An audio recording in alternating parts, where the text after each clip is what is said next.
Peace. Welcome back to my channel. Today we're going to be talking about something I'm really excited to talk about because actually I just found out about this about 2 years ago when I was writing a blog on Woodstock, and it's the Harlem Cultural Festival. Now, if you've never heard of the Harlem Cultural Festival, you're not alone. I had just heard about the Harlem Cultural Festival last year, or maybe it was 2 years ago when I wrote a blog about Woodstock. It was the 50th anniversary of Woodstock. And basically, we were having this big hype about Woodstock because it's Woodstock, obviously. And I love Woodstock. I think Woodstock is one of those premier festivals that, is the reason we have festivals today. But during Woodstock, there was a completely different festival going on in Harlem. And nobody talks about it. And there's a reason nobody talks about it.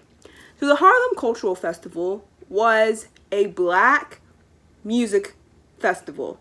But not just music. There was arts and culture, comedy. There was protest, and there was just this amount of black power, black love, blackness in general going on during the time. The Harlem Cultural Festival was held in 1969, the same year as Woodstock. And the reason that never gets talked about is because the festival happened.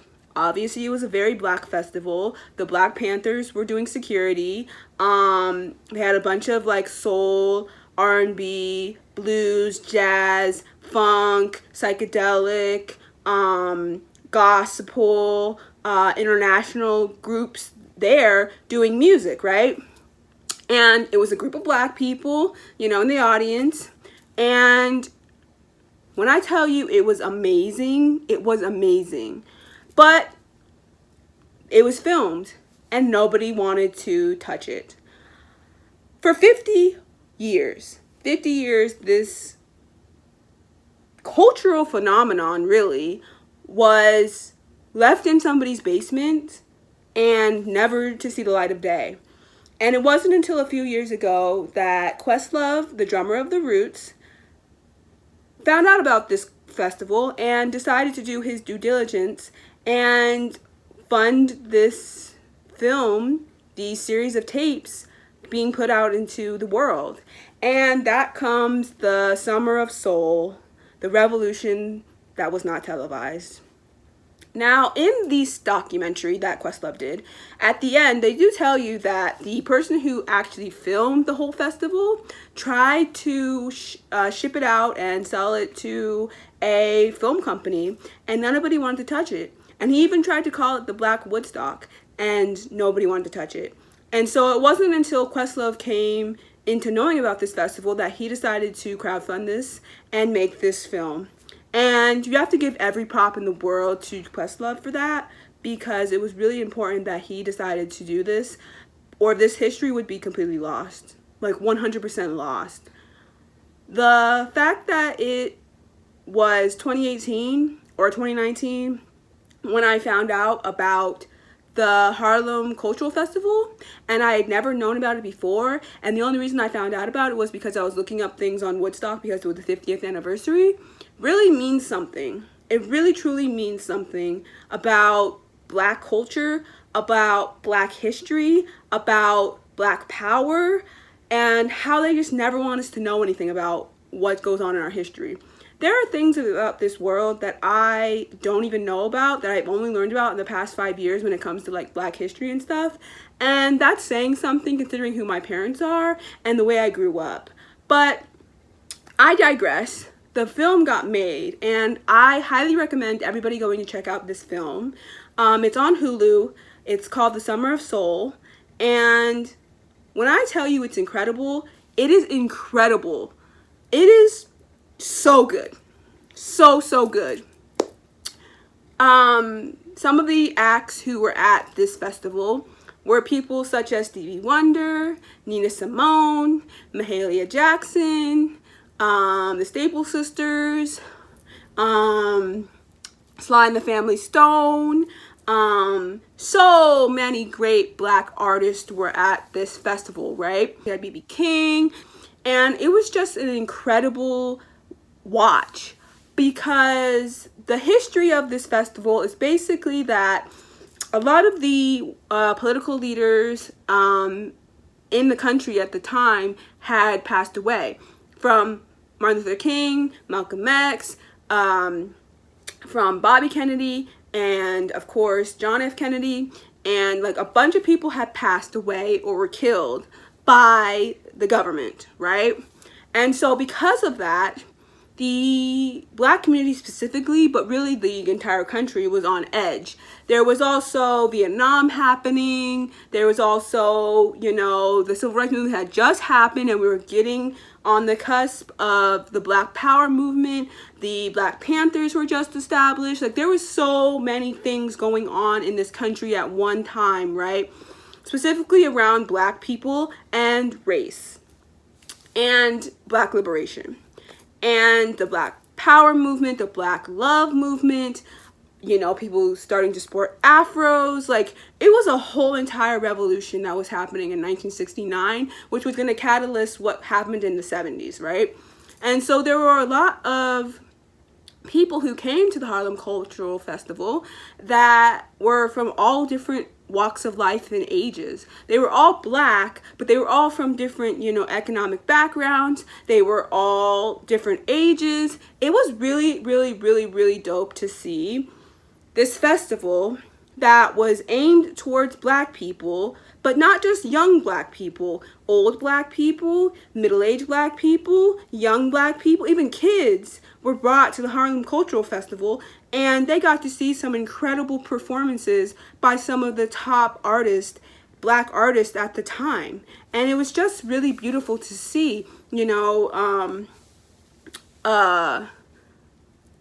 Gladys Knight was there, and it was just really incredible.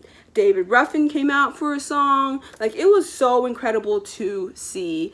And it's really special that Questlove was able to make this film happen, right?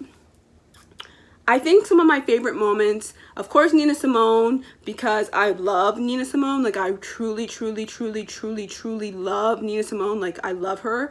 And she just really brought the power. She did Young, Gifted, and Black. She did this poem, Are You Ready, at the end of her performance. And it was really incredible.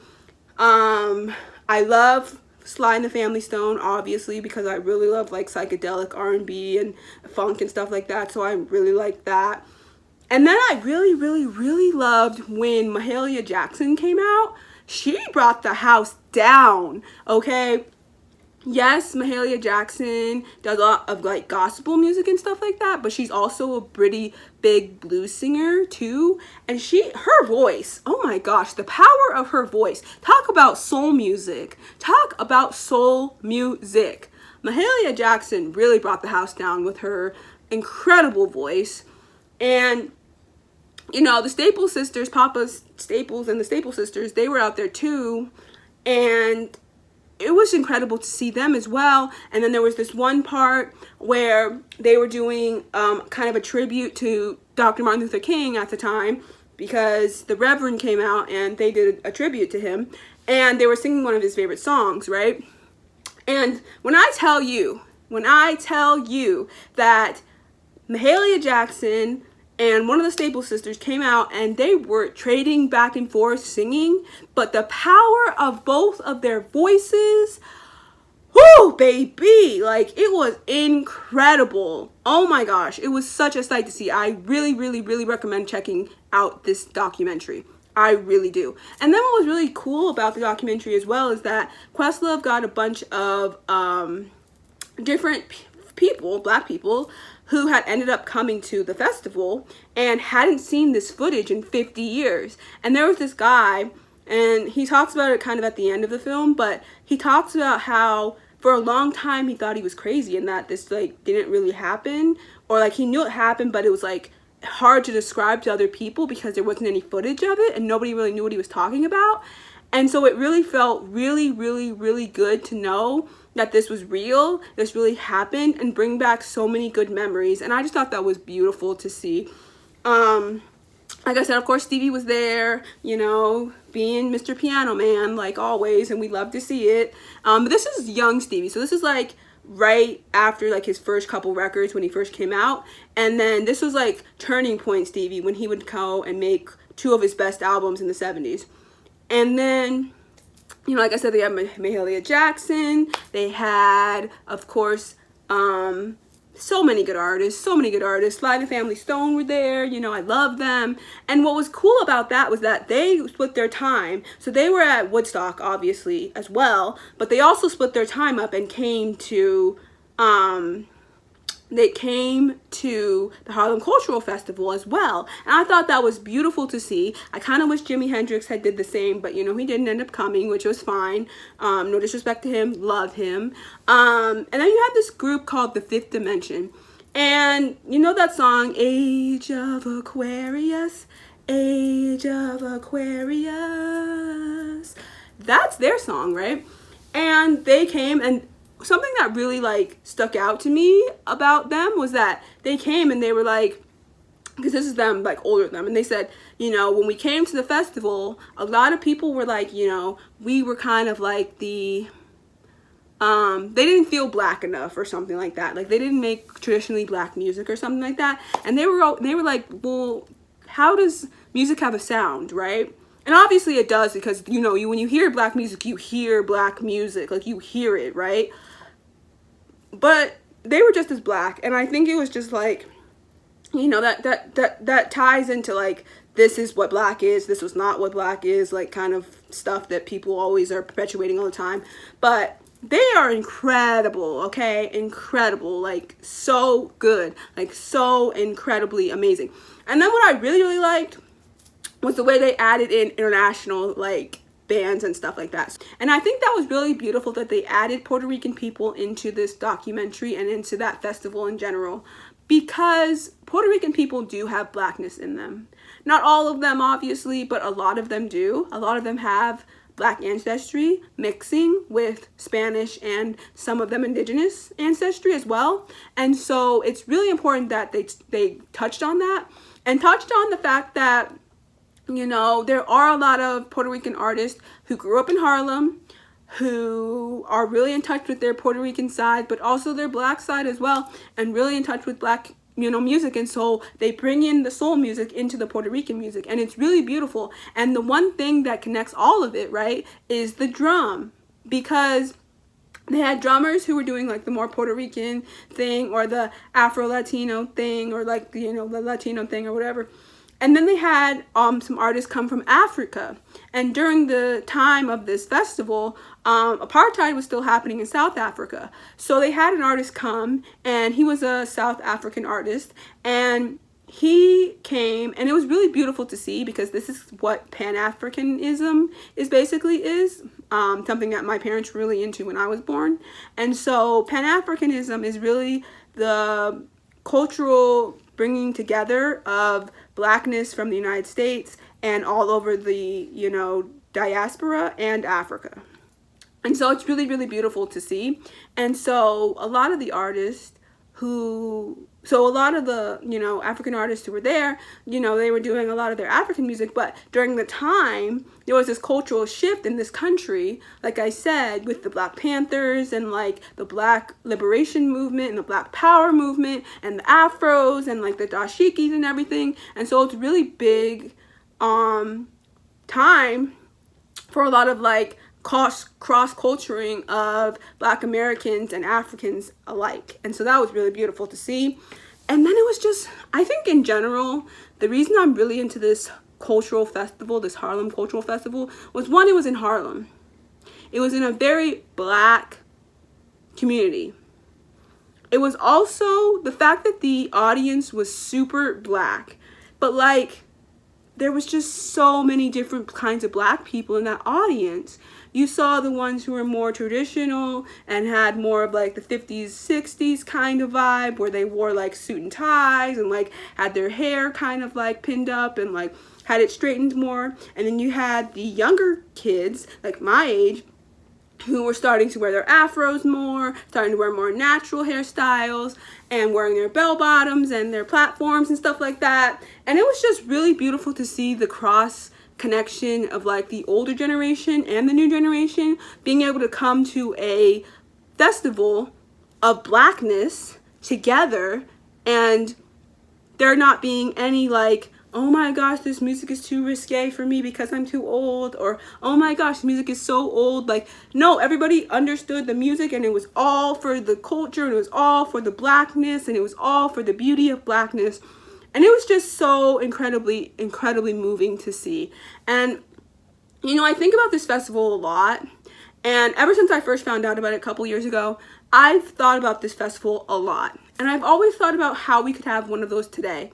And even though I think about it and like think like that would be so beautiful to have like a really Black festival, but like a Black festival that cares about social issues, because that's the biggest thing about the Harlem Cultural Festival that a lot of other festivals today do not even compare to, was that the biggest main focus of this festival was not just to have fun, was not just to take drugs and have sex and do all the things that kids do.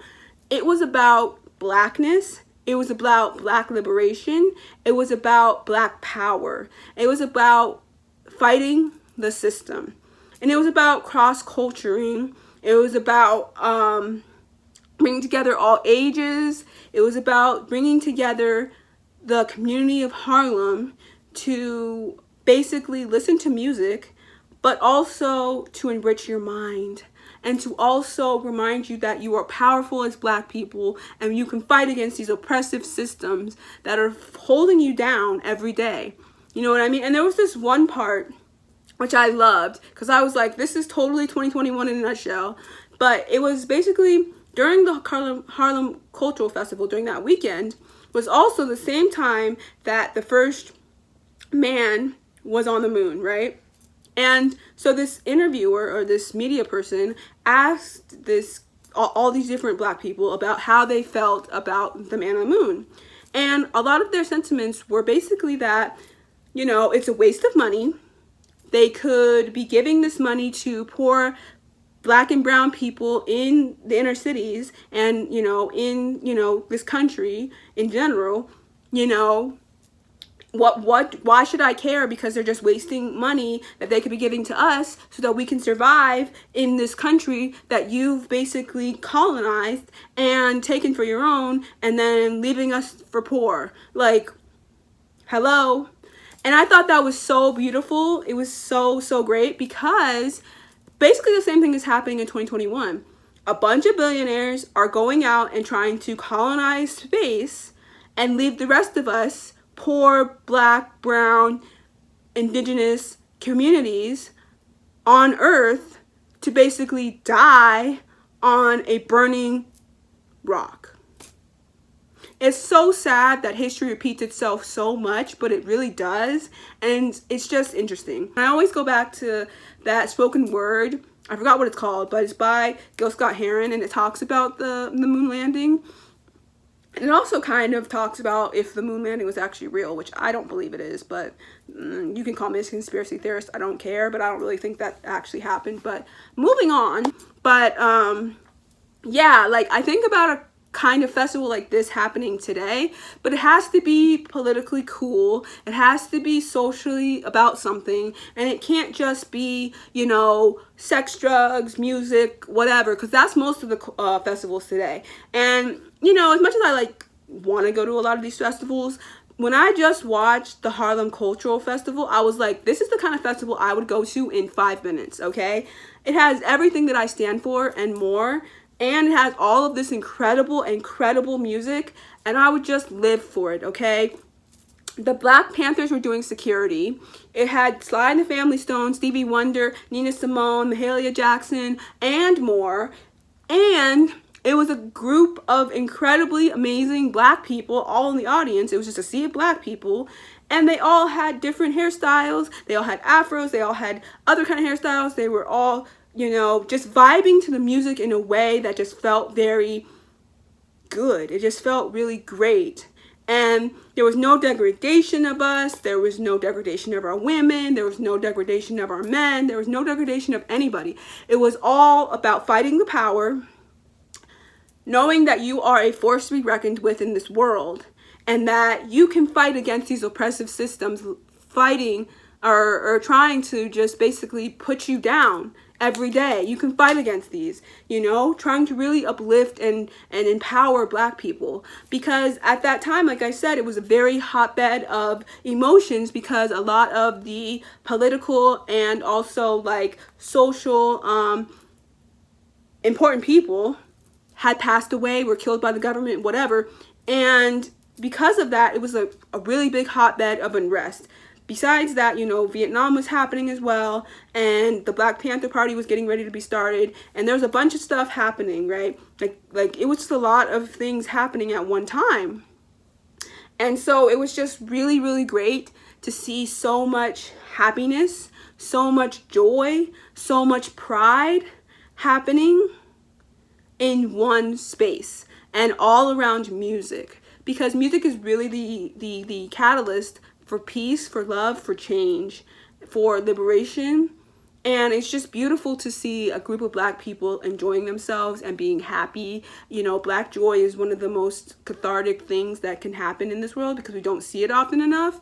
And so I just really, really highly recommend checking out this festival documentary on the Harlem Cultural Festival. It's called Summer of Soul. It's by Questlove. It's really incredible, and you're not going to be disappointed. You're going to come away from it really, really happy. You're going to really be surprised by a lot of the artists, and you're just going to feel just this joy in your Blackness, because you don't always feel that all the time, and it's just really beautiful to revel in that, because it's really important. So yeah, if there was a Harlem Cultural Festival kind of thing happen today, which I don't think could happen, because the audience today, even though you guys are really into the whole Black liberation movement, and that's beautiful to see, I don't see it in a lot of the musicians. At least back then, a lot of the musicians were on board when it came to Black liberation, because that was a big movement back then. And so all the artists were also talking about Black liberation, but not really today, and that's kind of sad. There are a few artists I can think of that would be great for these festivals, this kind of festival, but not enough to really make a big weekend out of it, which is sad. So I really think that a lot more artists today need to step up and really care more about Black liberation in this country, because there's a lot going on. People are literally dying every single day, and there are artists out here who talk nothing about it and only care about making money, and 90% of their fan base is white. And that's something else. I can't remember who said it, but it might have been Gladys Knight maybe said it, I don't remember. But one of the artists had said that it was a big deal for them back then to have the support of Black people on their side when it came to purchasing their music and listening to their music. It really mattered to her that, Black people supported the music and the whole thing, because I'm Black, you're Black, and it's important that, my music is speaking to you as Black people, because we're having this kind of the same experience, because we're all Black. And so a lot of artists today, especially Black ones, who become mainstream like the way that she did. She became pretty famous with Motown at the time, and she was just starting out. This was her when she was just starting out, and but a lot of artists today, specifically Black artists, who get their support from Black people, will go on to just spit in Black people's faces like we didn't even help them come up. Black people are the #1 people who will ride or die for an artist who is Black. If we see a Black artist, we're going to ride or die for you. But then when you get big and most of your concerts and the people who can afford your merchandise or your CDs or whatever are the white kids and the people who are not Black, just really is telling. It's really telling. And not to say that you can't have a mixed variety of people like your music and like your things, but at the end of the day, It's always going to be Black people that will help you become the person that you are. And if you don't honor us and you don't give us the props that we deserve and help us be able to come see your music and buy your merchandise and buy CDs and stuff like that, what's the point? What's the point? You're Black. You cannot profit off of us and then leave us in the wayside. It's not cool. And that's something I really like that she said. And yeah, it was just a really good documentary. I highly recommend checking it out. And I highly recommend just checking out the Harlem Cultural Festival for yourself. Just like Googling it and stuff. Because this is a history I don't want to die. Because usually our history never gets told in the right way. And let alone at all. And so within the last 5 years, there's been a lot more media coverage on a lot of things that we didn't actually talk about growing up as Black people. And so now it's being brought more into the mainstream lens. And there's a lot of things about our culture that we didn't even know as Black people. And so it's just beautiful that we're uncovering these things. And it's beautiful that we're finally talking about these things that were so important to our culture, so important to our history, so important to just everything. And, you know, I completely wish that we could have a festival like the Harlem Cultural Festival in 2021. I don't see it ever happening because of a couple of things. Mostly because I don't think there's enough conscious artists, Black artists out right now mainstreamly. Yes, there are conscious artists that are Black out, obviously, but I don't think they are in the mainstream the way I wish they were. And so there's not, like, there's this disconnect. And I don't think there's enough artists who are conscious enough when it comes to, like, social issues. And I don't think there's enough Black artists who are conscious enough when it comes to, like, who we are as Black people. And I just don't think that that's a connection. Yes, there were artists and people who were out protesting last year, and that was beautiful and that was great. But I don't think that y'all are on the same level or on the same consciousness that the people from the 60s and 70s were. I just don't see that from you guys, and it's really sad because you guys are not on that same wavelength of really, like, learning who you are as Black people and learning who you are as people in general, because there's a lot to learn, and there's a lot that you should know, and there's a lot of history you should know. And I'm not even talking about just this country. I'm talking about in general. Like, I'm talking about in Africa. I'm talking about in other countries. Like, I'm talking about a lot of history. And you guys don't really take the time to learn about these things and, like, be super multicultural like I am, because I'm just a multiculturalist. I've learned about literally almost every group of people. Not every group of people, but, like, all of our Blackness in different communities around the world. Like, I know about those communities, right? And so it's just like a lot of y'all are not ready for that. So it's like that kind of festival probably won't never happen again. But man, if I could have gone to that festival, I would have in a heartbeat. That festival was incredible. Incredible. So I highly recommend checking out the documentary. It's on Hulu. And it's called Summer of Soul, and it's incredible, and it'll floor you, and it'll just bring you into your Blackness in this beautiful way that you just never thought you could be in your Blackness. And yeah, wow. I'm so glad that I'm learning more about this, because there aren't that many Black festivals out there in the world, and I think this one was the premier Black festival.